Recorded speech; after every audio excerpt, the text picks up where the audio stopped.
Vamos lá, meus irmãos, vamos lá, continuando nossa quinta aula de antropologia e pneumatologia. É o último bloco, as nossas aulas estão sendo gravadas. Hoje eu queria ter terminado antropologia para a gente iniciar pneumatologia, mas não deu. Como eu gosto de mencionar, as aulas são vivas, né? As perguntas, as dúvidas dos irmãos, cada turma é diferente uma da outra. Então, vamos ter que deixar pneumatologia para a semana que vem mesmo, na sexta aula, tá bom? Quero lembrar que as nossas aulas estão sendo gravadas. Bom, deixa eu só mostrar aqui rapidinho para você, ó, a aliança entre Deus e o homem. Esse ponto aqui é o capítulo número 25 do nosso livro-texto, a gente vai ler agora o resumo. Na realidade, ele é a síntese desse material aqui, ó. Deixa eu mostrar para vocês. Ó. Deixa eu mostrar aqui para vocês. Olha só que interessante. Olha só.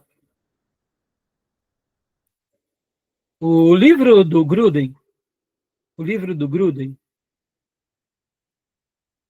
exatamente aqui, isso aqui. O livro do Gruden, nosso livro-texto, olha lá, parte 1, doutrina de Deus, parte 2, doutrina do homem, né? Parte 3, aliás, parte 1, doutrina da palavra de Deus, segunda parte, a doutrina da palavra de Deus, a doutrina de Deus, terceira parte, a doutrina do homem, né? Então, percebam, aqui nesse último capítulo, ó, deixa eu falar aqui para vocês, por aqui. Esse último capítulo, aliança entre Deus e o homem, ó, quais são os princípios, que princípios determinam a forma pela qual Deus se relaciona conosco, né? Então, olha só que interessante. Aqui vai fazer uma síntese dessa parte aqui, ó, porque agora vem a parte 4, que é a doutrina de Cristo e do Espírito Santo, vai mostrar a obra de Jesus, o que representa, né, a pessoa de Jesus, a expiação, né, a ressurreição, os ofícios de Cristo, e aí vem, né, o capítulo 30, que fala sobre o Espírito Santo. Olha agora a quinta parte aqui, olha só que interessante. A doutrina da aplicação da redenção. O que seria essa parte aqui? Vou mostrar aqui para vocês, olha que legal. Essa parte do livro-texto, meus irmãos, vai tratar, ó, sobre todas as doutrinas em que Jesus resgata-nos e salva-nos, ó, a graça que foi dada por Deus a todos, inclusive aos seus filhos, a eleição e reprovação, o chamado do evangelho e o chamado eficaz, a regeneração, o que significa nascer de novo, conversão, fé e arrependimento, a adoção, santificação, batismo e plenitude do Espírito Santo. Percebam que esse capítulo, que é o capítulo, a parte de número 5, essa quinta parte, quando é chamada doutrina da aplicação da redenção, são as doutrinas da soteriologia, ou seja, deixa eu fazer essa explicação para vocês, ó. Ao estudarmos a pessoa de Jesus e ao estudarmos sobre o Espírito Santo, a gente começa a entender melhor as obras de redenção. Então, por que eu estou gastando esse tempo aqui com vocês? Quando a gente fala do homem, da doutrina da pneumatologia, da antropologia, a gente fala do homem, como ele foi criado, para que ele foi criado, e a gente fala do pecado que o atinge. Mas aí a gente vem para o capítulo da aliança, ou seja, o homem pecou, sim, mas esse homem, Deus quer salvá-lo. E o capítulo 25 está mostrando, ó, Deus quer salvá-lo. Como Deus o salva? Aí vem a doutrina de Cristo. Quem é Jesus? E o que o Espírito Santo também fez. E aí vem a revelação das Santas Escrituras mostrando o quê? Todas as doutrinas da redenção. Porque ele nos salvou, como o Espírito Santo trabalha.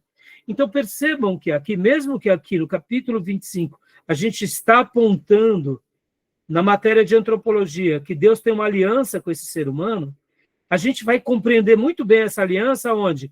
quando a gente compreende as obras de Jesus e as obras do Espírito Santo, e tudo de forma aplicada às doutrinas da redenção.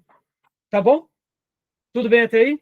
Então perceba que tudo isso é uma construção, que os irmãos vão se apropriar, né? Claro que a Bíblia revela tudo isso, e que na teologia sistemática a gente sintetiza isso apenas para mostrar como a obra do nosso Salvador foi esplêndida, como foi, é e sempre será incomparável.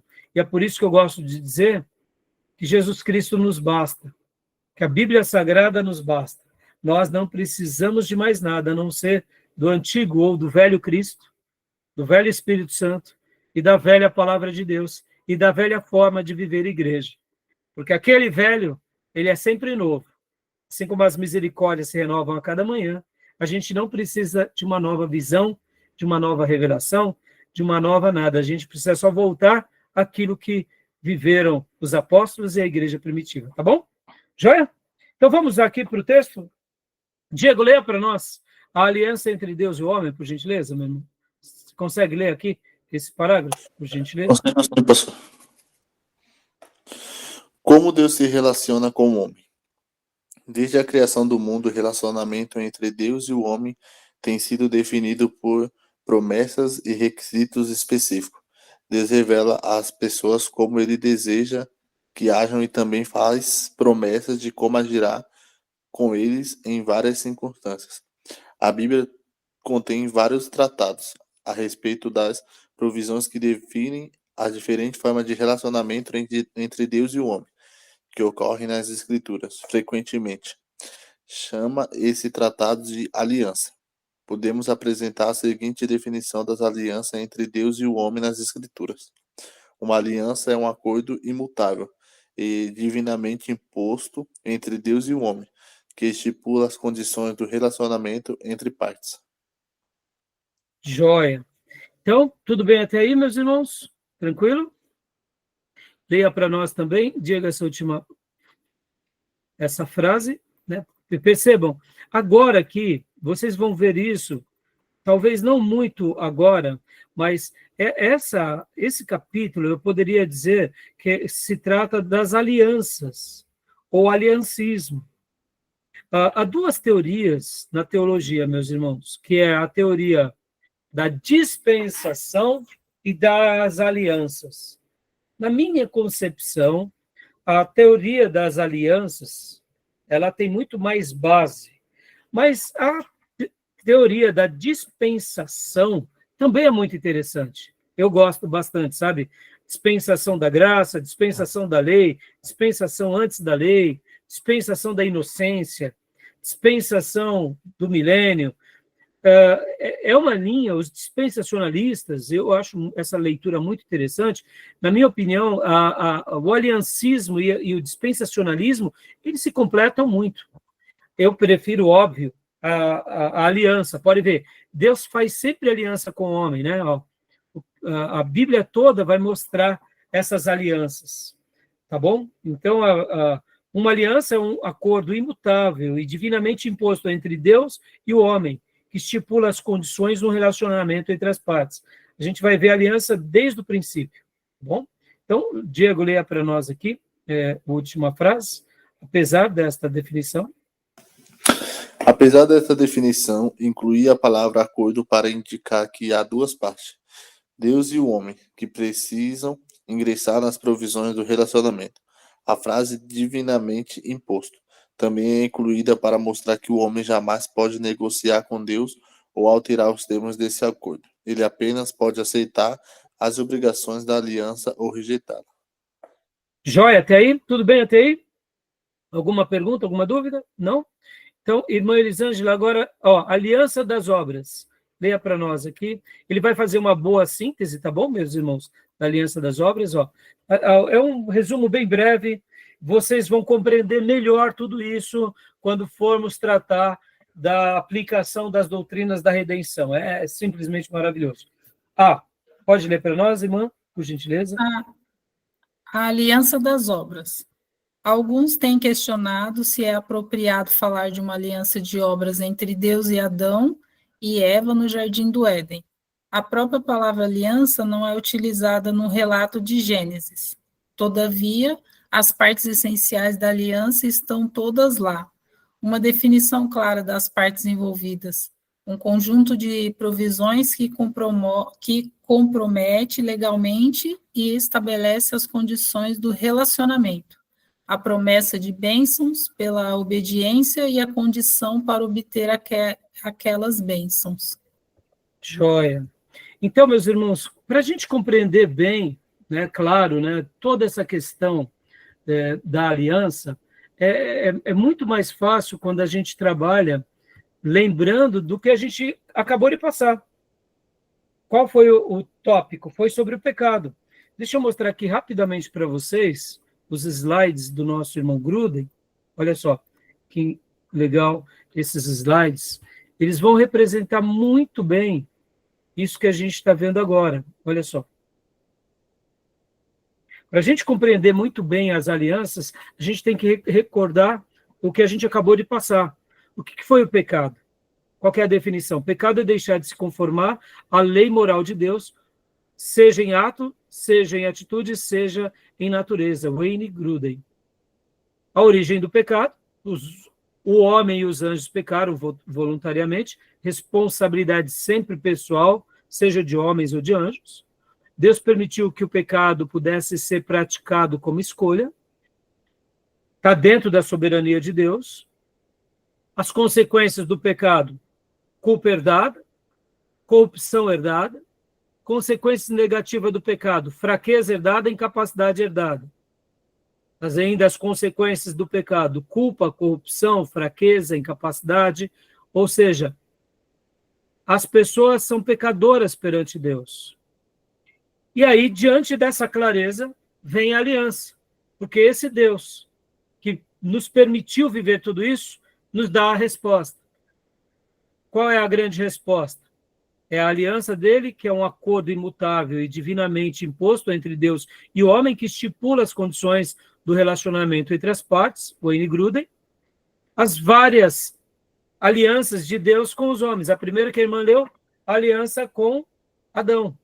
E agora vem a segunda aliança, que é a aliança da redenção, que essa é a grande aliança que coaduna, inclusive, com essa terceira, que é a aliança da graça.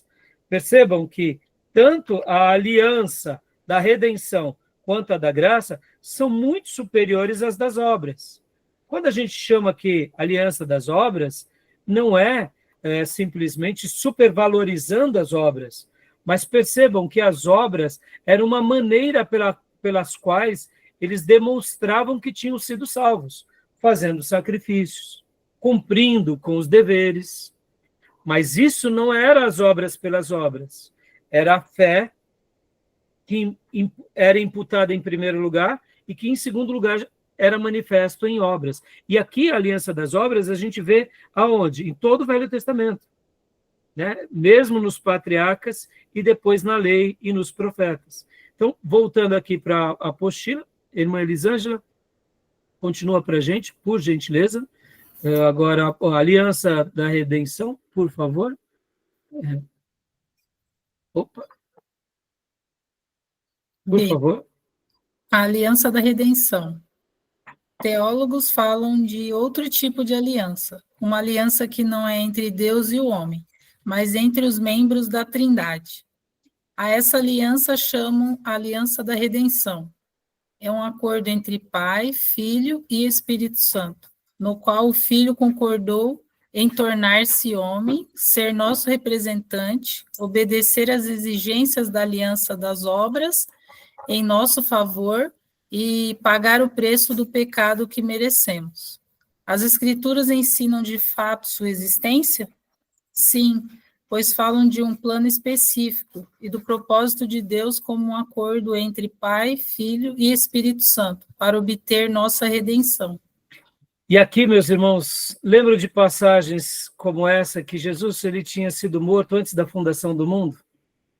Só testifica o quê? Não só a presciência de Deus, mas a aliança da redenção que o Deus Trino tinha feito conosco antes de todas as coisas. Isso é magnífico, meus irmãos. Por isso que quando a gente começa a enxergar Deus como o grande Redentor nosso, a gente não está firmado em nós mesmos. Nós estamos firmados nele, porque ele fez tudo por nós. Esse ser humano que está fadado à carne, ao pecado, à fraqueza, à tentação do diabo, desse mundo, ele, quando de todo o coração busca Deus, ele se esbarra, né, com esse Deus eterno, que antes mesmo da nossa criação, já tinha providenciado todas as coisas para a nossa redenção. Então, a aliança da redenção tem a ver não só com o episódio do nascimento de Jesus e sua morte e depois sua ressurreição, mas tem a ver com o Deus Trino, na eternidade, já preparando o nosso caminho para o grande desfecho que virá. Porque se ele é soberano e ele sabia de todas as coisas, então ele preparou todas as coisas por nós. E é por isso que Deus se torna homem. Para quê? Para nos salvar.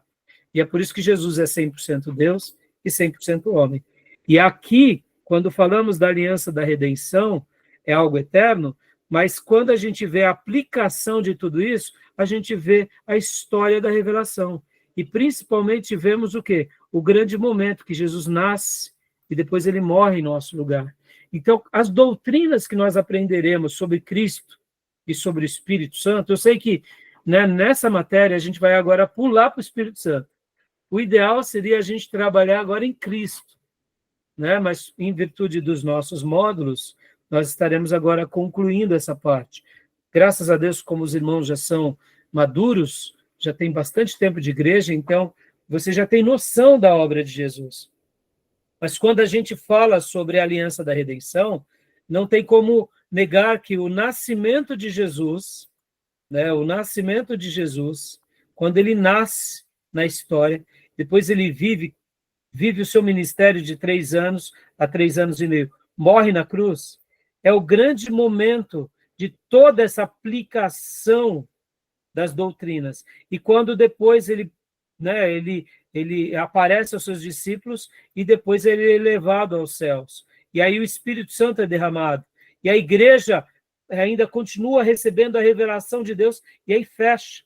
Então, quando a gente começa a compreender um pouco melhor tudo aquilo que ele fez e como essa igreja foi presenteada pelas obras da redenção, essa aliança se torna mais clara. Aquilo que começou na eternidade, ela é perpetuada ali no Novo Testamento, com o nascimento, com a obra e o ministério de Jesus, com a morte, a expiação, a ressurreição, a ascensão e a vinda do Espírito Santo. E agora, essa igreja, com os apóstolos, recebendo todas as revelações de Deus e fechando aqui no livro de Apocalipse. Ou seja, fica claro para nós a importância da obra de Jesus. E perceba que a obra de Jesus se dá com o nascimento, crescimento, morte, ministério de Jesus, ressurreição de Jesus e a vinda do Espírito Santo. Percebam como aqui o Deus Filho e o Deus Espírito Santo trabalham em harmonia, quem? Glorificando o Pai. Mais uma vez, a eternidade participando da nossa, ou melhor, a Trindade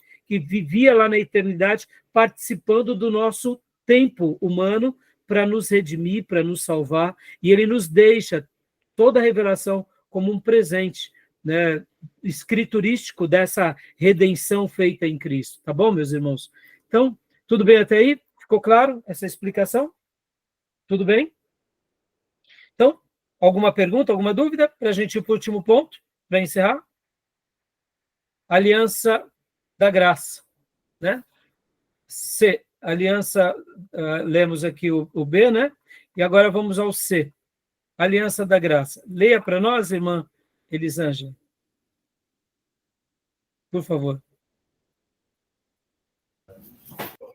C, a aliança da graça. 1. Elementos essenciais. Quando o homem falhou e não conseguiu obter as bênçãos oferecidas pela aliança das obras, foi necessário que Deus criasse um novo caminho. Caminho este pelo qual o homem pudesse ser salvo. O restante das Escrituras, após o relato da queda em Gênesis 3, narra como Deus operou na história um surpreendente plano de redenção, por meio do qual pessoas pecaminosas poderiam chegar a ter um relacionamento consigo. Então, Deus, ele cria caminhos, né? E agora, por último, você pode ler para nós várias formas de aliança. 2. Várias formas de aliança. Apesar de os elementos essenciais da aliança da graça permanecerem os mesmos por toda a história do povo de Deus, os termos específicos da aliança variam conforme a ocasião. Na época de Adão e Eva, havia apenas uma singela sugestão da possibilidade de um relacionamento com Deus, na promessa da semente da mulher em Gênesis 3:15, e na provisão graciosa da parte de Deus de vestir Adão e Eva, em Gênesis 3:21. Então, meus irmãos, são várias as formas de aliança. E aí a gente vai compreender melhor essas alianças nas aulas quais, né, de cristologia, pneumatologia e aquilo que eu mencionei para vocês, né, as aplicações da doutrina da redenção ou da expiação. Tá bom, meus irmãos? Tudo bem? Deu para aprender bastante sobre antropologia? Gostaram? Deu para dar um norte, né? E aqui nas alianças, meus irmãos, na realidade, o que é as alianças? É todas as obras que Deus fez, né? Do Gênesis ao Apocalipse, em especial no Novo Testamento, com a pessoa de Jesus e do Espírito Santo. Percebam, meus irmãos, a igreja de Jesus, ela só existe por causa de Jesus e do Espírito Santo, né? Quando nós tentamos colocar alguma coisa a mais na igreja de Jesus, a gente está enfeitando o pavão que já é lindo, né? É só penduricalho. A gente está estragando o pavão. A igreja de Jesus, ela só existe, nós como servos, por causa de Jesus e do Espírito Santo. E a gente só compreende, de fato, as alianças de Deus quando a gente mergulha nas Escrituras, em especial no Novo Testamento. Por isso que a igreja protestante faz uma denúncia com qualquer prática que tente mostrar a aliança de uma outra forma que não seja Jesus e o Espírito Santo e a sua palavra. Qualquer acréscimo que não seja ele não merece ser crido, ser seguido, ser obedecido, né? Tá bom? Beleza? Alguma dúvida? Terminamos? Fechado? Eu queria ter começado pneumatologia, mas como eu disse, minhas irmãs, irmãos, as aulas elas são vivas, né? E cada turma tem uma demanda, tem uma dúvida, e meu maior desejo é dar a cada um de vocês os caminhos desses grandes homens de Deus que no passado também deram os caminhos para nós, porque o que Deus vai fazer com cada um de vocês é um mistério. Então, o meu desejo é que vocês sejam esclarecidos em cada dúvida e que cresçam, né, na graça e no conhecimento do Senhor Jesus, e não são do Senhor, tá bom? Tá bom, minhas irmãs? Então, as minhas ovelhinhas eu vejo amanhã no nosso culto, aos demais irmãos nos encontramos quinta, querendo Deus. Bem, pessoal, boa noite, graças e paz. Deus abençoe. Amém. Boa Graça noite. e paz. Boa noite. Graça e paz. Boa noite.